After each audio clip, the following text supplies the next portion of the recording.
जानते हैं इनका वंदे मातरम देश के राष्ट्रीय आंदोलन से कोई संबंध नहीं। ये समाज को तोड़ने की जो प्रवृत्ति है, इसके अलावा इनका कोई काम नहीं है। क्या कह रहे हो? क्या है? सभापति महोदय, देश को तोड़ने वाले लोग हैं, नफरत की राजनीति करने वाले लोग हैं।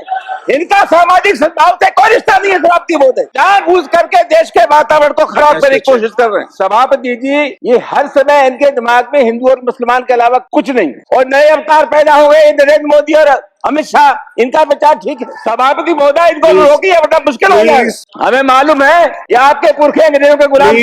हिंदुस्तान के राष्ट्रीय आंदोलन में तैयारी कर रहे थे। आपका समय जा रहा है।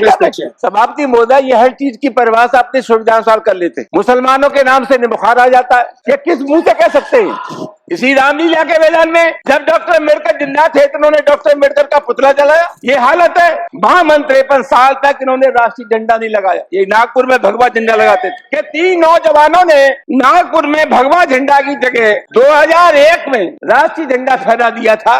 तो आरएसएस के लोगों ने उनके खिलाफ मुकदमा लिखाया। अच्छा, आप इतने वंदे मातरम के पक्ष में हैं तो आरएसएस का जो गाना है उससे पहले उसी गाने को स्वीकार कर लेते। इनका सही मानों में सभापति महोदय राष्ट्रीय आंदोलन से, सामाजिक सद्भाव से कोई लेना देना नहीं। सभापति जी धन्यवाद। मैं सबसे पहले राष्ट्रीय गीत वंदे मातरम को प्रणाम करता हूं, सलाम करता हूं। ये हमारे राष्ट्रीय आंदोलन का गीत है और उस पर सरकार भारतीय जनता पार्टी द्वारा चर्चा कराए जाने का जो मुझे मकसद समझ में आता है सभापति जी, वो ये है कि देश की संविधान सभा ने इस गाने को, इस गीत को स्वीकार किया था रविन्द्रनाथ टैगोर जी की प्रेरणा से। और उसमें 14 अगस्त 1947 को रात के 11 बजे डॉक्टर राजेंद्र प्रसाद जी की अध्यक्षता में कमेटी बनी थी, जिसमें के मुंशी थे, डॉक्टर अम्बेडकर थे, फिर सलाह मशविरा किया गया रविन्द्रनाथ टैगोर जी से, और तब जाकर के इस राष्ट्रीय गीत को अंतिम रूप दिया गया। सभापति जी, इस बहस का जो लब्बो लबाब है, मतलब है वो ये है कि इसके शुरू के 2 छंद हैं, सुजलम सुफलम, और इसके बाद जो इसमें है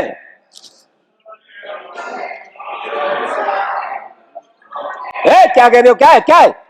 Please address the chair. Honorable member, please address the chair. Please address the chair. सभापति जी, ये हर समय इनके दिमाग में हिंदू और मुसलमान के अलावा कोई कुछ नहीं। ये हमारे देश का जो धर्मनिरपेक्ष चरित्र है उसके चलते संविधान सभा ने इस राष्ट्रीय गीत को स्वीकार किया था। सभापति जी, कांग्रेस के राष्ट्रीय अधिवेशनों में यह गीत गाया जाता था। सुचेता कृपलानी ने इस गीत को गाया।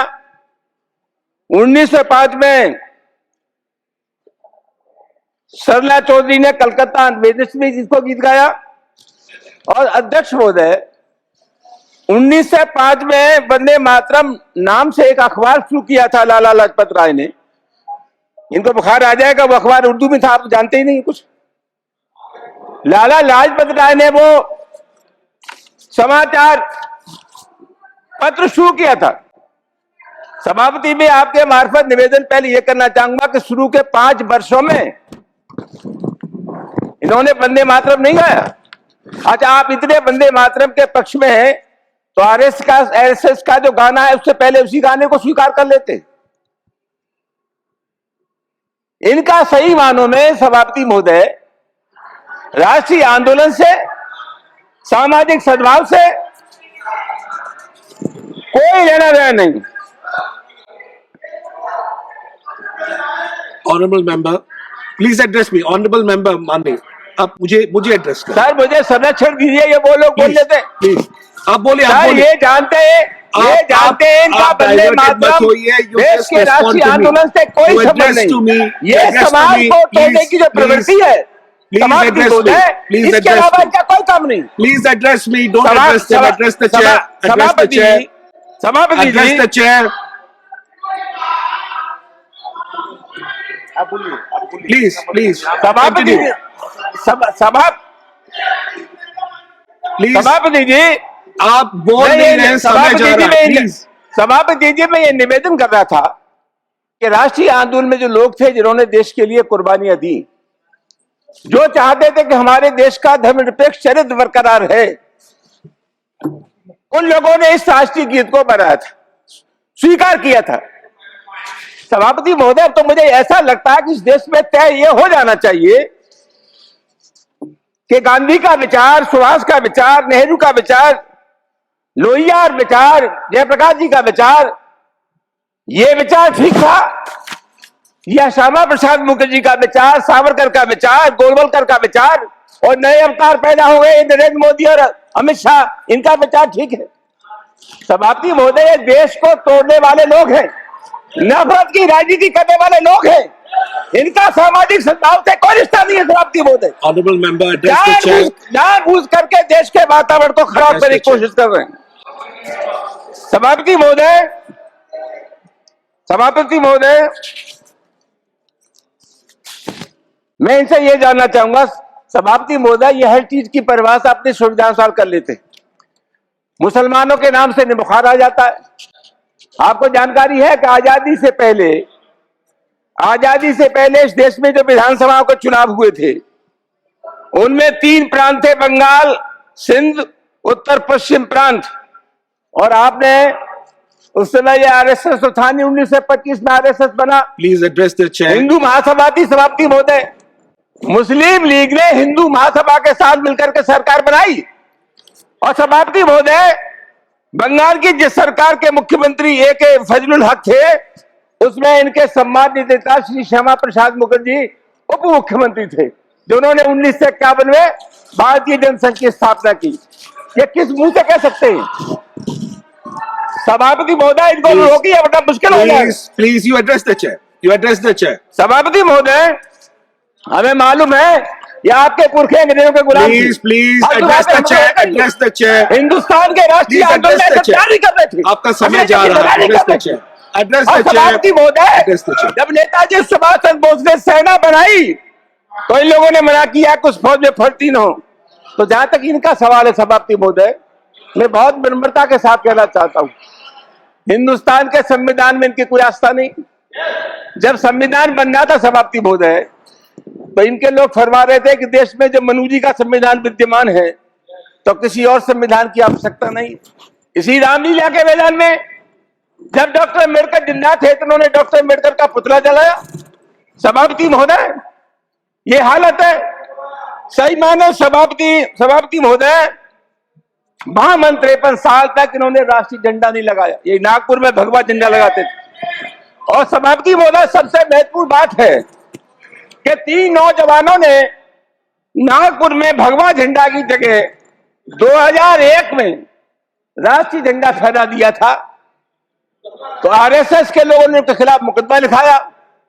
2001 में जो मुकदमा पंजीकृत हुआ वो 2013 में जाकर के खत्म हुआ। झंडे से इनका कोई लगाव नहीं, राष्ट्रीय आंदोलन में कोई इनका मतलब नहीं, संविधान को ये मानते नहीं है। सभापति महोदय, ये कुल मिलाकर के जाति और मजहब के नाम पर इस देश को तोड़ने के अलावा दूसरा काम नहीं जानते। यही इनका असली चरित्र है। मैं आपसे मार्फत सभापति महोदय निवेदन करना यह चाहूंगा, देश के बंटवारे की बड़ी चिंता है। सभापति महोदय, मैं नहीं चाहता था ये बात करूं, मैं जिन्ना की तारीफ नहीं करना चाहता, लेकिन एक निवेदन मैं आपसे करना चाहता हूं। क्या देश के बंटवारे के लिए अकेला जिन्ना जिम्मेदार थे? 1937 में जब ये सावरकर हिंदू महासभा के अध्यक्ष थे, तो 1937 में इनका जो भाषण हुआ, 1937 में सावरकर ने यह कहा था कि हमारे देश में हिंदू और मुसलमान 2 राष्ट्र हैं। यह सावरकर ने कहा। जिन्ना ने तो 1940 में मुस्लिम लीग के कॉन्फ्रेंस में लाहौर में कहा था, बात की बंटवारे की।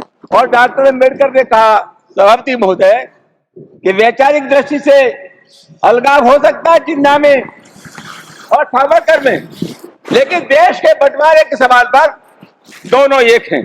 तो ये सभापति महोदय, प्लीज कंक्लूड। देश के बारे सभापति रोज आप मिलते तब तो आप ठीक ठाक बात करते हैं, वहां जैसे गड़बड़ हो जाती है आपको, प्लीज कंक्लूड। वहां जाते ही आप गड़बड़ी शुरू कर देते हैं। अभी आप समय की पाबंदी है सभापति महोदय, समय की पाबंदी।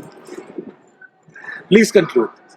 सभापति महोदय, मैं 2 मिनट लगाऊंगा बस। नहीं 30 सेकंड। 1 minute 30 second. 1 मिनट सभापति, कंक्लूड प्लीज। सभापति महोदय, 150वीं जयंती है सरदार पटेल की। पूरे उत्तर प्रदेश में भाजपा सरदार पटेल से आपका क्या मतलब था? आरएसएस में बैन तो सरदार पटेल ने लगाया। आप बताइए, क्योंकि राष्ट्रीय आंदोलन में इनका कोई आदर्श नहीं है। एक आदर्श थे बेचारे, वो भी 6 बार माफी मांग के आए, अंग्रेजों से पेंशन लेते रहे। तो राष्ट्रीय आंदोलन में इनका कोई आदर्श नहीं है सभापति महोदय। Thank you. इसलिए ये जानबूझ करके उनके सीधे हाथ पैर मारने की कोशिश कर रहे हैं। अंत में सभापति महोदय, मैं आपसे एक ही निवेदन करना चाहूंगा, कोई भी बहस हो, जनजीवन से जुड़े हुए मुद्दे हैं, उनसे इनका कोई सरोकार नहीं है। ये हर मामले पर देश को बांटने की साजिश करते हैं। हम मोहब्बत करने वाले लोग हैं, ये नफरत करने वाले लोग हैं। सभापति महोदय, हमारे एक नायक दोस्त है केजी सिंह, उन्होंने 4 लाइन लिखी मंत्र, यो तो हम वो लोग हैं, यो तो हर एक शख्स का ईमान होना चाहिए, शर्त लेकिन है कि वो इंसान होना चाहिए, और हो जहां शिर्क की अजाने और खुदा की आरती, वो इबादत गाह हिंदुस्तान होना चाहिए। Thank you. सभापति महोदय, कुछ भी कहे। नेशनल दस्तक की आपसे गुजारिश है कि अगर इसको बचाना चाहते हैं तो नेशनल दस्तक को सब्सक्राइब करने के लिए रेड कलर के सब्सक्राइब बटन को दबाएं, फिर बेल आइकन की घंटी दबाएं। नेशनल दस्तक को बचाने के लिए बहुत जरूरी है कि हर खबर को शेयर करें, लाइक करें, कमेंट जरूर करें।